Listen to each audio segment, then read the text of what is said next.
For the first time here at Dulwich Picture Gallery, we have reunited all the known paintings that Van Dyck produced during this year and a half in Sicily. Behind me is Anthony Van Dyck's Self Portrait, which was made while he lived in London in 1620 to 21. He was from Antwerp, he was born there in 1599, and soon after his trip to London, he moved to Italy, where he lived in Genoa for the next 10 years. During this period, in 1624 to 25, he travelled south to Sicily. He was meant to portray the viceroy of Sicily, one of the most prestigious commissions he had as a young artist. While in Palermo, the capital of Sicily, he encountered a very different city and place that he had seen before in his life. And also, the city was attacked by the plague. And Van Dyck lived in the dangers of the plague for the next year and a half.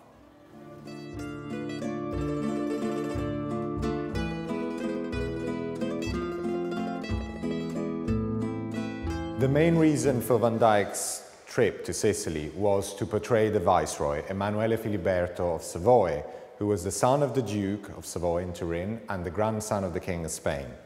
Van Dyck arrived in Palermo in the spring of 1624 and produced a marvelous portrait of the viceroy wearing his great armour that had been designed many years before by the Maestro del Castello around 1606, when Emanuele Filiberto was 18.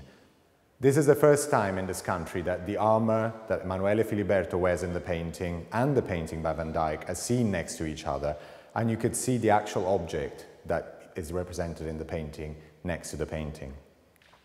Van Dyck finished the picture soon after, in the next few months of 1624, just before the viceroy, still very young in his 30s, died on the 3rd of August of that year as the plague hit the city. He was definitely the most prominent victim of the plague that hit the island and died leaving the country in total chaos at that point.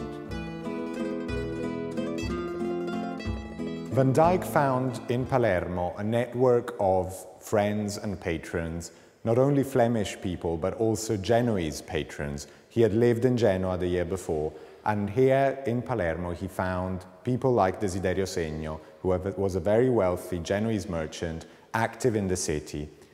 He produced portraits of many of these people in Sicily, and only a few of them survive. We have the one of the viceroy and the one of Desiderio Segno. Desiderio died a few years later in 1630, and the picture behind me was first mentioned in the inventory of his belongings after he died. This just goes to show the sort of image that Van Dyck would have produced in those years and the sort of portraits that everyone in Sicily must have wanted from the Flemish master.